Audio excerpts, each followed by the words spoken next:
টি-20 বিশ্বকাপে শ্রীলঙ্কার বাজে পারফরমেন্সের পরেও খুব একটা সমালোচিত হতে হয়নি দলটির অধিনায়ক হাসারাঙ্গাকে। তবুও হুট করে এই সংস্করণে নেতৃত্ব ছেড়ে দিলেন তিনি। গত জানুয়ারিতে শ্রীলঙ্কা টি-20 দলে নেতৃত্ব পান হাসারাঙ্গা। 6 মাস যেতে না যেতেই সরে দাঁড়ালেন তিনি। টি-20 এমন বৈশ্বিক আসরে নিজেদের মেলে ধরতে পারেনি শ্রীলঙ্কা। গ্রুপ পর্ব থেকেই বিদায় নেয় তারা। 4 ম্যাচের কেবল একটি জিততে পারে 2014 সালের চ্যাম্পিয়ন্সরা।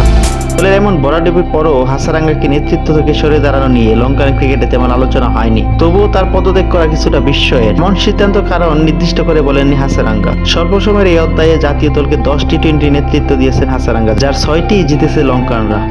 টি-20তে এখন নতুন অধিনায়ক খুঁজতে হবে শ্রীলঙ্কাকে। হাসারাঙ্গার বিকল্প হিসাবে চারিতা আসালাঙ্কার নাম আসতে পারে। হাসারাঙ্গার অনুপস্থিতিতে 2 ম্যাচে নেতৃত্ব দিয়েছিলেন তিনি। চলতি এলপিএলে জাফনা কিংসের অধিনায়কের দায়িত্ব পালন করেছেন হাসারাঙ্গা। সো আপনার দৃষ্টিতে কে হতে পারে পরবর্তী টি-20তে শ্রীলঙ্কার ক্যাপ্টেন, সেটা কমেন্ট বক্সে অবশ্যই জানান।